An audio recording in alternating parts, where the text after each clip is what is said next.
वो हमेशा पंजाब ने दिता है। हमारे साढ़े हाँ पंजाब की हर गल की गलती। मैं एक बार तुहानूं छोटा जिहा वाक़या सुना के फिर मैं जनाब चंद साहब की तरफ बढ़ांगा कि मैं नवाब अकबर बुगटी साहब नूं मिलन गया। मेरे बड़े अच्छे मेहरबान सन, मैं मिलता रहिंदा सां, उन्हां दीयां गल्लां भी सुनदा रहिंदा सां। वो मैं जदों जांदा सां मैनूं कहंदे वो पंजाबी आ गया, तो फिर गपशप भी होंदी सी, वो तंज भी करते सन, मैं भी तंज का जवाब दिंदा था। तो मैं उन्हां दी जदों डैथ हुई, लड़ाई हुई, इस तो 2-3 महीने पहले गया, मैं रिकॉर्डिंग करनी सी। मेरे नाल 7-8 बच्चे होंदे ने जिहड़े रिकॉर्डिंग करते हैं, वो कैमरामैन वगैरह, वो भी बैठे सन, खाना खा रहे सन। तो नवाब साहब ने मैनूं कहा कि ये पंजाबी बड़े बेगैरत होते हैं। तो हंसया हंसया क्या तंजिया, मैं कहा ये जो गैरत नाम का जानवर है ना, ये कबायली इलाकों में होता है, ये जो महज़ब इलाके हैं वहाँ ये इस तरह के जानवर हमने काफ़ी अर्सा पहले दफन कर दिए। मैं मजाकिया कहता और उसके बाद उन्होंने कहा नहीं चलो इसको छोड़ो, तुम जो है बुज़दिल भी हो पंजाबी। मैं कहा जनाब जान की अमान पाऊँ, हूँ पोजीशन ऐसी कि चौं पासे उन्होंने गार्ड खड़े। मैं कहा जी जान की अमान पाऊँ तो मैं अर्ज करूँ कि कौमें कभी बुज़दिल होती हैं, कभी बहादुर होती हैं। इंग्लैंड इतना कमज़ोर था कि कभी फ्रांस वहाँ हुक्मरान रहा, कभी सेक्सन यानी जर्मन हुक्मरान रहे, और फिर एक वक्त आया कि इंग्लैंड ने पूरी दुनिया पे हुक्मरानी की।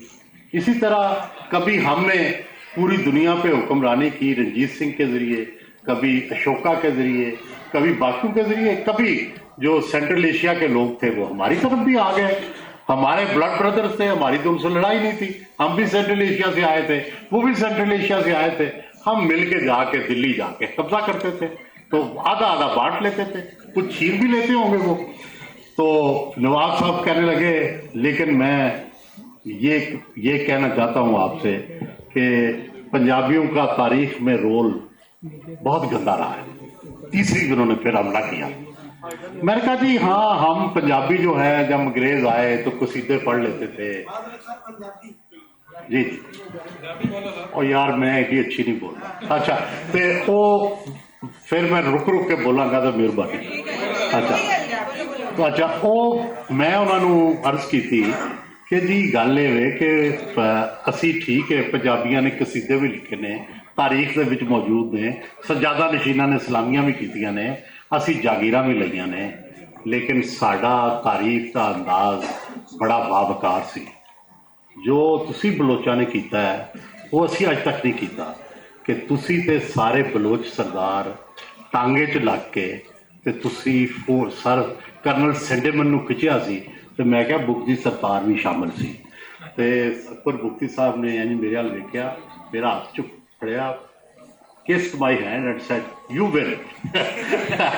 सो बुनियादी गल है कि तारीख जिहड़ी हुंदी है ना ओनू बाद विच बयान करना, ओहदे औसाफ ते ओहदियां खामियां बाद च कई ओहदे शेड हो जाते हैं, कई ओहदे रंग हो जाते हैं। सवाल ये कि अज हाल तो लैके पूरी तारीख दे विच पंजाब किहदा ज़ेरे नगीन रहा है।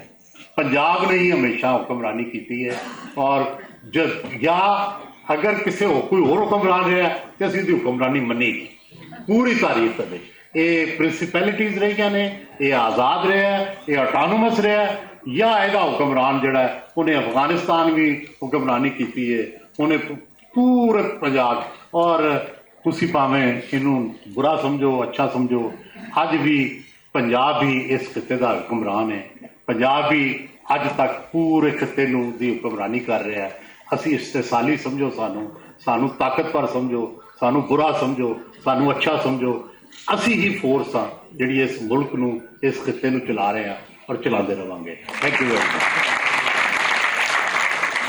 विधायक साहब ते अज जो जिहड़ा मैं कहा